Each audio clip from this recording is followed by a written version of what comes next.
Hi everyone, and welcome to this week's episode of Low Season Traveller Insider Guides. I'm your host, Jed Brown, founder of Low Season Traveller, and this week we are delighted to be joined by Ane Ugarte from the fabulous multi-award-winning 5-star Bahia Del Duque hotel in Adeje, Tenerife. We recorded this on the terrace at the Bahia Del Duque, so you may notice the soothing sounds of waterfalls and local bird life as we had our chat. Enjoy. So, Ane Ugarte, how are you? I'm fine. Thank you very much for having me today, this wonderful afternoon, to all the audience. Thank you so much. And it's lovely to have you with us for this Insider Guides podcast, this special that we're doing here from, of course, your home, the beautiful Bahia Del Duque Hotel. Thank you so much for that. Yes, that's my home since 16 years ago, I will say. And for our fortune, it is the home of so many British guests as well, which we are delighted to have always. Absolutely. So tell us a little bit about, I know a lot of people out there will be familiar with the Bahia Del Duque because it's so famous. You've won so many awards, the Condé Nast Award and many, many others. Tell us, for those that maybe don't know about this particular property, just give us a little bit of an overview about the Bahia Del Duque. Well, the Bahia del Duque is a very unique and special property since its inception. The idea of the family was to create a Canarian village located directly on a white sandy beach and surrounded by this amazing subtropical vegetation. So the spirit from the beginning was to keep in one side the architecture, which reflects the ancient architecture of the late 19th century, and at the same time also to have these wonderful garden areas. This is a very nice and unique combination of architecture and nature as well. All of this instilled with this Canarian hospitality, because from the time you enter in the property, you will always feel this. You see already the staff with this Canarian clothes, this warm Canarian hospitality. I mean, many of our staff, you can see, are from here, locals. And they have been here so many years since we opened 28 years ago, that I think they have kept this spirit and legacy of the family, which is still, in today's time, is still crucial for us. Absolutely. It's funny actually that you say that. One of the first things that I noticed when I came to the hotel was, of course, the dress of all of the staff. So, you know, the bellboys, the reception staff, they wear that traditional Canarian outfit, which I just think is wonderful. It looks really, it's really quite special. And something else that you said there, which is so important, and we haven't touched on it yet with any of the coverage that we've done with regards to this property, is the gardens and the nature. It's huge. It's a huge part of it because, and this is just for our listeners as well as the people on the video, anywhere where you're in the grounds, you hear the most beautiful bird song, and it's fabulous. I wanted to do a podcast actually where you could hear the birds, but maybe our listeners can hear this. You can hear from here even. Yes. You can hear the birds. But it's incredible, the nature, and you've got that this kind of like a pond area to the side, which again, lots and lots of different birds there. But just, it's like an oasis of calm. Really, to feel at one with nature. Absolutely. I'm always amazed, even when I do site inspections, which I do quite a few of them. Every site inspection for me is like a small adventure. I love, as you say, also the sound of the birds, the sea, just the breeze, and just visually seeing not only the beauty of the property itself, but also these amazing gardens. It transports me at this time when I'm doing the site inspection to a very different world. And it's my aim to transmit that also to every single visitor or travel agent that we have here, or any guest that chooses us as a holiday destination. Absolutely. And I think these kind of things are even more important as we hopefully come out of COVID, and people have been, we're always saying, they've been locked away in their caves at home, and they're just starting to venture out and come away. And I think that people want to feel reconnected with nature again. And that's where I think, again, you know, to have that most incredible nature on your doorstep, it just, it just makes you feel, I don't know, like the weight of the world has left your shoulders, which... Absolutely. I think that people everywhere in the world, they have been secluded, and in some cases they still are in their homes, that they decide to let's say, to share this beautiful nature, no matter where you are. It will be even more important to reconnect yourself with the nature, your family, with your loved ones. And I think in our particular case, we are in the good point because specifically the fact that we have so much outdoor space, it has been an advantage for us. It allows us not only, as you have seen, to have restaurants with outside areas for dinner, because nowadays every single guest that we have here, they do 95% of their time they're outside here. And I mean, from the morning until the evening, which is, I think, great. And I think this spirit to reconnect with the nature, it will be even stronger after the pandemic is gone. Absolutely right. And I think, when we talk about eating outside as well, I know for many parts in Europe, you could only eat outside. Yes. But here it's somewhere where you're actually quite happy to eat outside. Yes, it's lovely. yes. Just I think under it's the so stars. nice at night because for me, the property is quite magical at night. It even gains even more magic at night with the lights. I mean, with the lovely sunset. It's beautiful, really. You see the island of La Gomera and having just a lovely dinner with nice music and just enjoying in the moment, living in the present moment. I think is the biggest luxury that someone can have. Absolutely right. I had an evening meal at the Brasserie, which is on, I want to call it the main sort of square area where you have the entertainment, and there's a local Canarian band playing all the traditional Canarian songs. It was just lovely, and I actually recorded some of it just to sort of play on the podcast as well. It's a kind of going back to the roots in some way, in all ways, I will say, also in the hospitality way, because we have seen now that this personal touch with the guest, it matters even more. So this genuine hospitality and warmth, because obviously everyone has suffered some kind of stress in many ways, some physically, some might be professionally, financially. So I think the emotional value of the holiday is going to be very, very big right now. And we, as employees in the hotel, we are a big part of it. I mean, a genuine smile, this can-do attitude, I think is very important right now, and make them feel at home. Just, this is your home. I think it's so important. Yeah, absolutely. Couldn't agree more. When we talk about, most of our listeners, we've got listeners all over the world, but an awful lot of them are in the UK. And the UK currently has Spain on the amber list, which for our listeners as well, to remind you, that means that you have to do tests before you go and when you come back, and you also have to do a quarantine in the UK for 10 days when you return. And I remarked on a podcast recently how, for me being here in Tenerife, 100% it's worth any 10-day quarantine when I get back, because I felt the weight of the world lift my shoulders as I've been here, and the emotional stress, as you pointed out, from being here. So I suppose let's talk to those listeners who might be considering travelling to Tenerife this summer in July and August, even though it's on amber, and it might well remain on amber for July and August. What, in your opinion, what awaits them if they make that trip and come to Tenerife during July and August this summer? Well, I think that one of the key points for us will be we will maintain all the safety measures in the property, which have been imposed since the very beginning of the pandemic, in all the different processes that our guest experiences since they enter in the hotel, they do the check-in. We have a very, very high standard procedure of disinfection in all ways, all common areas of the hotel, and in rooms, wellness, fitness, everywhere. This is very, very religiously proceed. Also, as you can see in the restaurants, you have all these distances. I mean, you can really feel at ease because there is so much space that everyone can have the experience on their own. I will say also that if you go outside in the swimming pool areas, you have a kind of your own bubble in some way, because there is so much distance between the sun lounges and everywhere, all disinfected every single day and every single moment as well.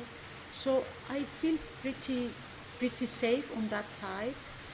I will say also that those guests, they can really wait for a wonderful weather. Many of the attractions in the destination will be reopening for summer, which is also nice. So the island will have step by step a new dimension from the last months. So it will be a perfect moment. They can feel safe. We have also the PCR service here. We have those medical services at home as well. We have been, having the experience now with also working with these medical consultants, what to do if something arises, react quickly. Not only that, in terms of safety, the government of the Canaries, they have an insurance company that work very, very well in case of any guest will be having any signs of COVID or any experience that they have to stay at the hotel. It has worked wonderfully in terms of paying and covering these expenses, which I think is something great. And it gives you a kind of safety. You are in safe hands. Also, of course, the airlines, all the process of the trip is very well controlled in terms of safety measures. And we can only say, just try and come. They will be, I think they will feel even safer than home, probably. I think they will. I think so. And this is the comment of a lot of our guests, as you say, not only from the UK, but some of our guests coming from Central European countries. They feel the same. They say, but I'm much more safe here because I see everything, in the restaurant for the breakfast, how everything is with all the safety guns, all the distances, the cleaning, the extreme cleaning that we do every few minutes, and it's true. So I've seen that for myself firsthand. In the buffet, you put on the gloves, and just generally all of the protocols throughout the whole property, including in the rooms as well, is first class. And I know that there's been some people from the UK have been commenting on Facebook. Look, my concern is I'm fully vaccinated. I can do the quarantine, but it's not the right thing to do to go to Tenerife because I could pass the infection on. And I don't know what your take is on that, but my take on that particular point is that, look, all of the protocols are in place here, done by the hotels like here at the Bahia Del Duque, to protect your own people as well as to protect the guests. It's a two-pronged thing.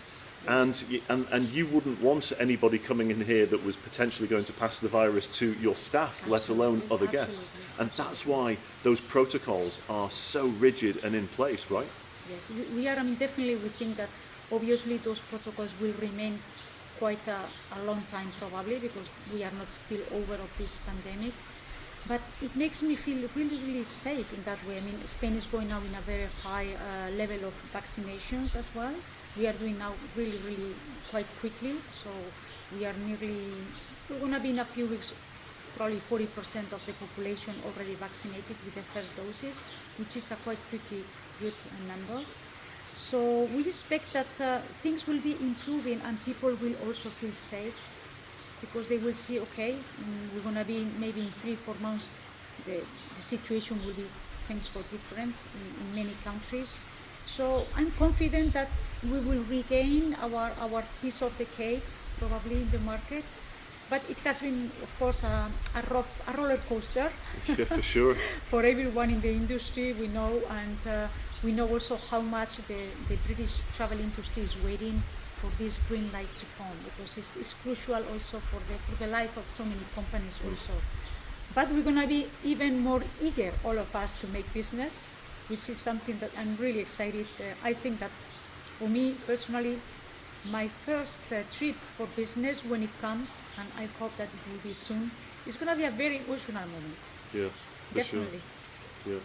How, before we sort of move on from that, how important is the British market to Bahia Del Duque and also to Tenerife? Yeah. The British market is the first market, generally in the island, in Tenerife, and also for us. It actually is about 42% of our business, wow, which is really, really important. We work with the major players in the field in terms of travel agencies as well as tour operators. They have been wonderful, crafting this situation, helping us. The communication has been really great between the final consumer and the trade. So we are very, very grateful for the support. Still now in these times, we feel the support from all the industry, which is very good because we have been all together in this. Yes.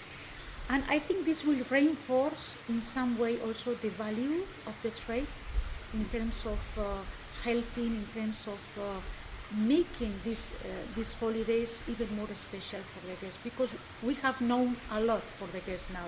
People are now much more open also to speak about their personal issues.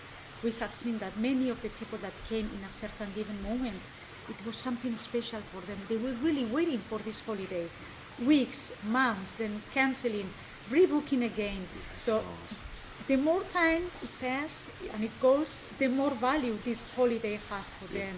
And this is something that we have to point out and make the best that we can for all of them, and also for us as professionals in the industry. Absolutely. And then before we wrap up, I'm conscious of time. What I do want to know is, look, you live on this paradise island, and I've been privileged enough to travel around for the past 7 days actually, and see an awful lot of this island. Teide, Anaga, Garachico, all of these wonderful, wonderful places. Where do you like to travel to in Tenerife when you have a very odd day off or have any time off? What's your favourite places in Tenerife? For me, I'm quite a lot a nature person. So something simple like going to the national park of the Mount Teide, it transports me to another different world. I even think, oh my God, I am in Tenerife or not. So nature for me is very important. I love also, for example, going to see some golf parties also. Yeah. I'm not a golfer myself. Yeah. I have some friends that do play golf. I like to go with them and just experience this wonderful, I will say, connection between yourself and the golf playing. Yeah. Also, just going to a walk close to the sea. This is something for me wonderful. Or just sit down in a terrace, having maybe a drink or a nice cocktail and just looking at sunset. Sometimes simple things means a lot to me. Absolutely, I couldn't agree more. It doesn't have to be something really sophisticated in some way, but it can be something real and natural. Yeah, I couldn't agree more. I was thinking that when I was sat on El Duque beach there on Sunday night, as the sun went down, and it was that beautiful soft light that you have, and the sea, you could hear the waves, and there was just a couple of people around, maybe playing volleyball, throwing a frisbee or something, but not many, and you could just hear a few of those noises. And it's just one of the most simple, lovely pleasures. Yes, was just sat there. I did a podcast, and then afterwards I just sat for half an hour, just not thinking anything, just taking it in really, just clearing my mind completely, and it was just one of my wonderful. favorite moments. I have been flying a lot to the UK the last years for business, and one of my favorite times, even if I don't like flying, I'm quite afraid about flying, but I love coming back from the UK in the sunset time, when you start making the landing process in the aircraft. Yeah. This is such a wonderful moment when you see La Gomera. Sometimes you can even see some more islands. You see the Mount Teide on the left side, and you think, oh my God, this is a real paradise. And this is one of the reasons why I choose to live here and to work here as well. This is for me it's like a paradise. Wonderful. Ane Ugarte, thank you so much for your time. I hope that we have done our job in convincing the British public to come here to Tenerife during July and August, even if you're on amber, if you're able to, within the restrictions of the UK government. But if you do, could not recommend more highly this wonderful property, the Bahia Del Duque, and find out for yourself why it's won just so many awards. And thank you so much, really appreciate it. Thank you so much to Low Season Traveler, and we are all waiting for you. Thank you. So there you have it. Huge thanks again to Anne from the Bahia Del Duque. We have a range of really great low season offers for this property, as well as many of the other properties which we feature in Tenerife on the lowseasontraveller.com website. So please do check those out. Finally, you still have time to enter our competition to win a stay for you and your partner at the Gran Melia Palacio de Sora, which includes flights from the UK as well. To enter, you just need to complete the form on our website at lowseasontraveller.com/Tenerife Comp. Very best of luck with that. Entries close on the 19th of June, and it is a wonderful prize on offer. That's it from us for this week. Hope you have a lovely weekend, and remember that now, more than ever, travel is better without the crowds.